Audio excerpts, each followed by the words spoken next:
Trump wiped January 6th convicts, records clean. Now his DOJ is wiping evidence of rioters' crimes from the internet. By Donnie O'Sullivan and Caitlin Pullins, CNN. As President Donald Trump this week sought to rewrite the history of his supporters' attack on the U.S. Capitol, a database detailing the vast array of criminal charges and successful convictions of January 6 rioters was removed from the Department of Justice's website.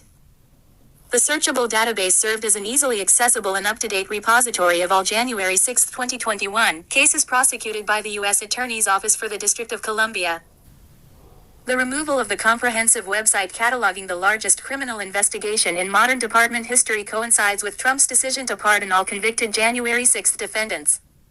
The president also released early from prison 14 people convicted of seditious conspiracy and asked the federal courts in Washington to dismiss the more than 300 cases that hadn't yet been resolved. Judges over the past few days have pushed back on what they called Trump's whitewashing of the mob's attack of the Capitol as the administration quickly wound down cases against some of the most violent rioters who injured police. The DOJ site's removal was celebrated by those convicted for their actions on January 6 and their supporters. This is a huge victory for J6ers Brandon Straka, who was among those pardoned by Trump for his role in the Capitol riot, wrote on X, adding, "This site was one of countless weapons of harassment used by the federal government to make life impossible for its targets from J6." Straka credited the new Trump-appointed acting U.S. Attorney in Washington, D.C., Ed Martin, for the site's removal. Martin was an organizer with the Stop the Steal movement and was involved in the financing of the January 6, 2021, Trump rally that occurred directly before the attack on the Capitol.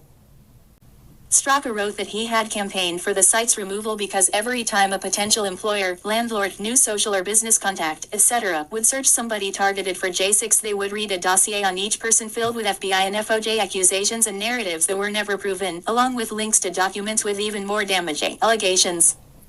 The government's claims, however, were proved through the courts. About 1,250 people were convicted of crimes related to January 6. Thousands of pages that were part of the database now appear to be inaccessible.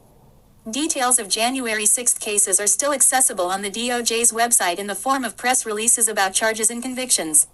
They are also still available through court records and services such as Pacer. The FBI, representing another leg of the Justice Department, also took offline its compendium of wanted Capitol rioters. Some of those individuals were fugitives or rioters who hadn't been identified, and the FBI had posted images and other information of the suspects it was still seeking. The FBI and DOJ pages had also provided information about the unsolved case of 2 pipe bombs found outside the headquarters for the Republican and Democratic National Committees on January 5, 2021. As of earlier this month, the FBI still hadn't identified the person it believed planted the 2 viable but unexploded bombs, despite law enforcement agencies offering a reward of up to $500,000 for information that could lead to an arrest.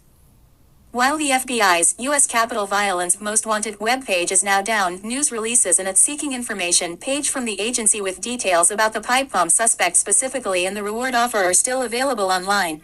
If you enjoyed the video, please give it a thumbs up, subscribe for more content, and leave a comment below. See you next time.